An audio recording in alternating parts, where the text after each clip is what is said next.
Summerlin from Chicago, Illinois. Just wanted to give a huge shout out to the Relay for all the love and support they've given my team and I. And make sure you stay tuned for all the latest boxing news. Welcome to the motherfucking Relay. We're covering today's top boxing news. Ow! Okay, we'll start with this per tweet from Michael Benson. Eddie Hearn has proposed a two-fight deal for Claressa Shields to face Savannah Marshall to take place after Martial's next fight on April 10th. He said he wants one bout in the U.S. and one bout in the U.K. This is a scenario I described to all of you in a previous video over a month ago when It was announced. news first broke that Claressa Shields' next ring appearance would take place on a pay-per-view on Fight TV. I talked about this scenario and how many of you out there don't feel that Claressa Shields is a marketable fighter. There are many of you out there who feel that this is a fighter that is a tough sell. Perhaps you're right. Perhaps there is some truth to that, though I'm not in 100% agreement because I happen to think Shields' heel persona does draw her a lot of attention. Even if in some instances it's negative attention, it's still attention. My initial contention was that while Shields' heel persona draws her a lot of attention, gets her a lot of press, her issue is she's a heel in divisions that are pretty much barren. You know, when Floyd Mayweather Jr. played the heel, he had a lot of worthy adversaries to bounce that heel persona off of. Canelo Alvarez, Miguel Cotto, Manny Pacquiao. The heel persona is most effective when the fighter has a worthy adversary. And when it comes to Claressa, her worthiest adversary, in most people's opinions, is Savannah Marshall. I believe Savannah will beat Claressa. I believed and still believe that Claressa Shields' heel persona in the sport of boxing is best suited against an adversary like Savannah Marshall, who is in some ways the opposite of Claressa. She doesn't talk as much, isn't as boastful. We were just talking about this the other day, that this is the most sensible and sensical fight for Claressa Shields. I think she should take the deal. I think that the only promotional outfit out there with the ingenue to really promote this fight is Matchroom, is Eddie Hearn, who's doing wonders for the sport of women's boxing over there in the United Kingdom and in some ways here in the United States. That's her best bet at getting at the kind of money that she wants to get at. Whether or not Eddie Hearn gives her the specified $500,000 to $750,000 that she's asking for to fly over to the United Kingdom, that's anybody's guess. I'm not sure that Eddie Hearn is going to give her that amount of money, but what he can give her is more exposure than what she's been getting, a bigger platform to fight on than the platform she just fought on against Marie-Eve Dicaire. $750,000 is a little crunchy. I definitely think that Claressa Shields stands to earn career-high purses on the Matchroom DAZN side of things. I do. I just don't know if it'll be to the tune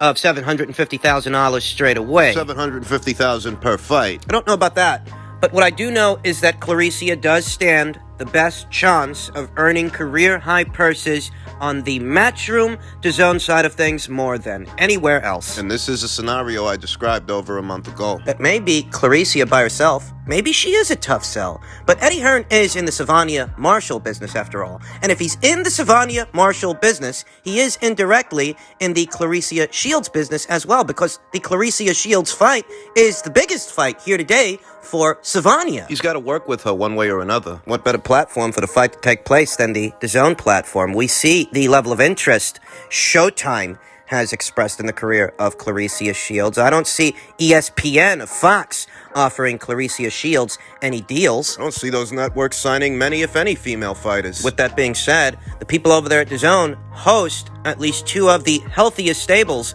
of female fighters in the sport of boxing. The Matchroom stable of Valkyries and the Golden Boy Promotions stable of Valkyries. Believe it or not, Claressa Shields would fit right in over there. Even if she rubs you the wrong way. Even if you view her as the heel. Even if you view her as the bad guy. Even if. All the same, someone has to be, and that helps sell fights. Just takes a little imagination. A little creativity. More creativity than I think the people at Showtime cared to exercise. They were putting it all on Claressa to carry these weight classes, to carry these divisions, and that's just not the way these things work. When one of these major networks walks into a a situation with a promotional outfit and a partnership is formed, they don't put it all on one fighter to sell the programming. They pour money into several weight classes, several divisions, several fighters, and air those fights so that the boxing community at large can familiarize themselves with more than just one fighter. Showtime didn't do this with Clarissa. Showtime didn't do this with 154, 160, over 168. So when things don't work out the way you wanted them to work out, it's your own fault. Nobody else's. You can't just build up Clarissa, you have to build up her opponents as well. The same way you do with the guys. I mean, take a look at the top-ranked situation with ESPN. Teofimo Lopez, Vasyl Lomachenko. We watched Teofimo Lopez develop as a fighter right before our eyes. He didn't come out of clear blue sky. He didn't come out of left field challenging Vasyl Lomachenko. We knew who Teofimo Lopez was ahead of that match. That is the kind of effort that must be poured into the sport of women's boxing, especially in divisions where fight fans aren't familiar with the fighters. Those fighters need that same kind of effort. Those fighters need that same kind of exposure. And that's the kind of exposure that Showtime didn't give them and still isn't giving them. They're not. They only focused on Clarissa, but Clarissa is one fighter. Clarissa should take the steal. As stated, I don't know that this two-fight deal being offered to Clarissa is a two-fight deal that would see her getting $750,000 per fight. I don't know if that's the kind of money we're talking about, but I do think it'll bring her closer to $500,000 at least, and that's more than anybody else is offering up right now. The only question is, how does this two-fight deal fit into Clarissa Shields' 2021 schedule when this year she's supposed to be debuting as a mixed martial artist? She signed a deal with the PFL. Where does this two-fight deal fit into that schedule? That's the only potential hiccup. But if you want my opinion, and you're here, so I'll assume that you do, I think that Eddie Hearn is doing the right thing. I think it's the smart move to sign Clarissa to at least a two-fight deal so that DAZN is able to host the Savannah Marshall fight, because Eddie might not be in the Clarissa Shields business yet. He might not have been, but he is in the Savannah Marshall business. And if you're in the Savannah Marshall business, you are indirectly in the Clarissa Shields business, because that's the biggest fight for Savannah. So who better to host it than Matchroom and DAZN? The only thing left to do is for Clarissa to accept the deal. I don't really see why she wouldn't. In middleweight news, trouble in paradise continues as it doesn't look like that Munguia versus Golovkin fight is going to happen. Per a tweet from Lance Pugmire, he's been told that Hearn Munguia will return to DAZN Boxing on April 24th, but not against Triple G. Uh-oh. This isn't the first that we've heard of this. We actually talked about this a couple of weeks ago here on the channel.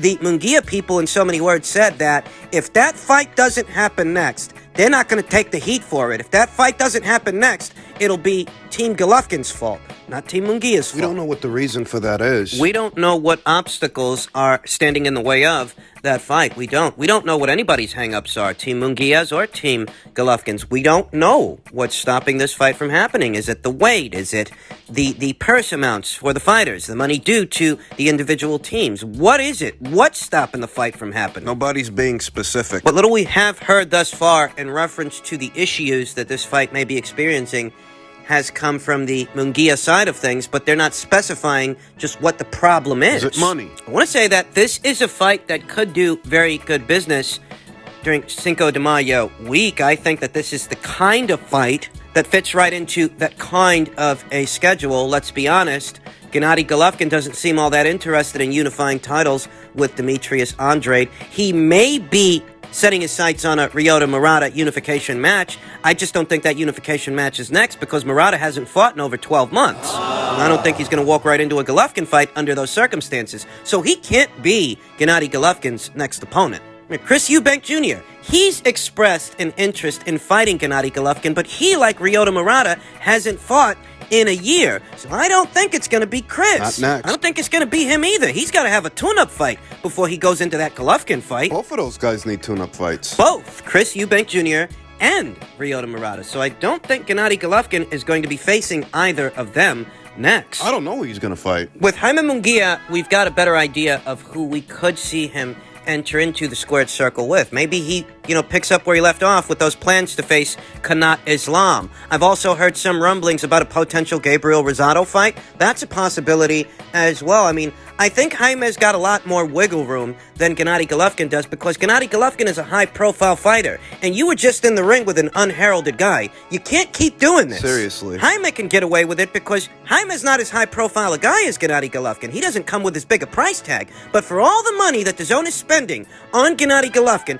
you can't walk in there against another Camille Zeremata kind of guy. How many millions of dollars is that going to cost them? $14 million for Steve Rolls, another $14 million for the Sergey Derevyanchenko fight. God knows what they paid him for Camille Zeremata. I think it's about time that the zone get a return on their investment. They're paying this guy a lot of money. But he can't keep going in there against these ham and egg guys. It's different with Munguia because he doesn't cost you what Gennady costs you. Pretty sure that Jaime Munguia didn't score himself a $14 million price, a $14 million payday for fighting Tariano Johnson. No way. So he's got a little bit more wiggle room than Gennady does. Gennady, he is expected to deliver, to some capacity. And if you're not going to fight Jaime Munguia in your very next fight, who are you going to fight? And when? Even if Gennady Golovkin wanted to fight Demetrius Andrade, even if he were entertaining that kind of a matchup, Demetrius is booked. He's going to be fighting Liam Williams very soon.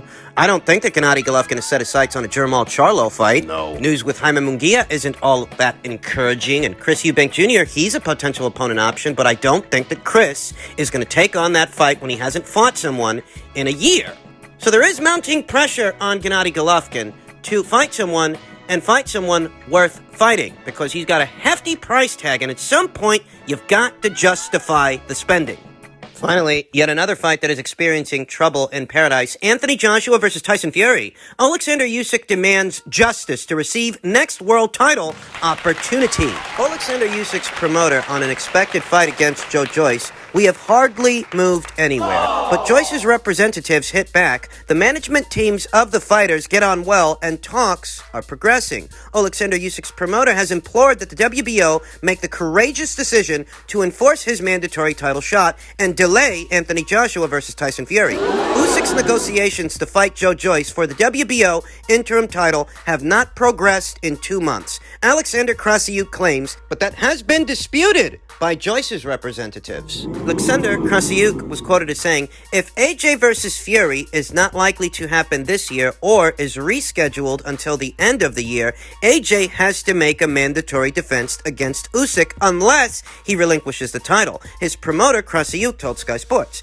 The WBO has to gather the strength to make the courageous decision to order AJ versus Usyk. And that will be the triumph of justice. Otherwise, boxing will accelerate its decline in popularity due to unfair and preconceived politics. Sky Sports revealed in January that Usyk had received a letter from the WBO confirming that the governing body planned to sanction Joshua versus Fury. Usyk is the mandatory challenger to that belt, held by Joshua, so was a potential stumbling block in the proposed mega fight with Fury. But Usyk's promoter Krasiuk now says Usyk cannot make any move as there's no certainty around. Usyk is doing well, safe and sound, fit and working hard, and is ready to face whoever the WBO legally nominates. But my last conversation regarding Joyce took place in the middle of January. I talked to George Warren, part of Joyce's promotional team. Since that time, we've hardly moved anywhere.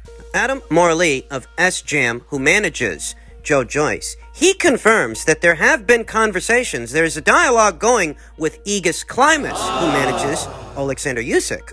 He was quoted as saying, the management teams of the fighters get on well and talks are progressing. Frank Warren looped in across all matters as Joe's promoter of record. Usyk's promoter, Krasiuk, claimed that a lack of clarity over how to divide the purse is holding up a fight with Joyce. The problem is that there is no frame for negotiations as the split has not been officially confirmed by the WBO, he said. The split should be defined as the average of the last 3 fights of both fighters. And according to my knowledge, it should look like 93% in favor of Usyk. The minimum allowed by the WBO is 80-20 unless the split is officially fixed. Any negotiations make no sense as they would not lead to an agreement. Sam Jones, Joyce's manager, told Sky Sports, "We understand that Usyk has one fight left with Alexander Krassyuk, and so he is trying to push this fight towards a purse bid with promoter Eddie Hearn so he can keep himself involved.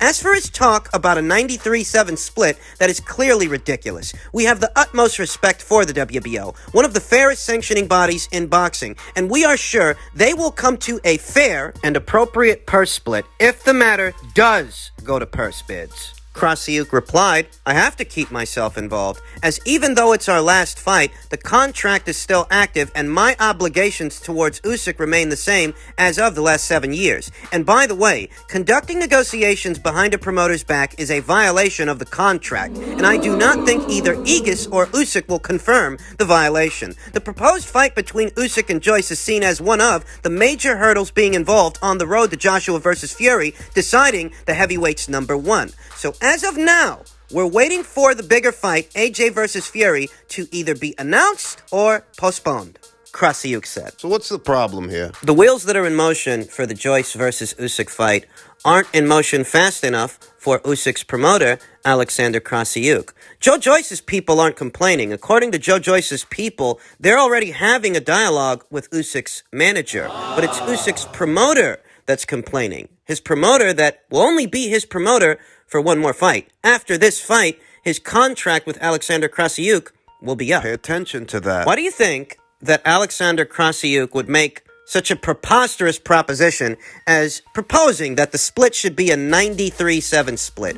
Where do you think a comment like that comes from? I'll tell you where it comes from. It comes from a guy who knows that after this fight, he might be out of the loop. He might be out of the picture. Thus, he wants to get as much for the fight as possible. And that's why he's the one doing all the complaining. I mean, I don't see Usyk complaining, and I don't see Aegis Klimas complaining either. The only guy who I see complaining is Alexander Krassyuk. Neither Usyk or Aegis Klimas or Sam Jones or Joe Joyce, nobody else is complaining, just Alexander Krassyuk. Coincidentally, Alexander's the guy who might be out of the loop after this fight. So you can see why he'd want the split to be a ridiculous 93-7 split, even though nobody's going to agree to that. The minimum split for a fight in this situation is an 80-20 split. No less. If you're finding yourself trying to wrap your mind around this entire situation, what you really need to know, what you really need to understand is these comments may not even be cause for concern because they're coming from a guy who's essentially scared that he's going to get the short end of the stick. That's Alexander. That's what this is, and that's what it's all about. Because the Joe Joyce people, they're not saying what Alexander Krassyuk is saying. There's a discrepancy between the comments from both parties, and that's how you reconcile that discrepancy. He just wants to hurry up and make his money. Oh, I'll go as far as saying that Alexander probably doesn't even want Usyk to fight Joe more than he wants him to fight Anthony Joshua, because he knows the Joshua fight would get him more money than the Joe Joyce fight would. So of course he wants to hit the gas. Of course he wants to move on because of how he stands to benefit from it. That's what it is. This might all be much ado about nothing.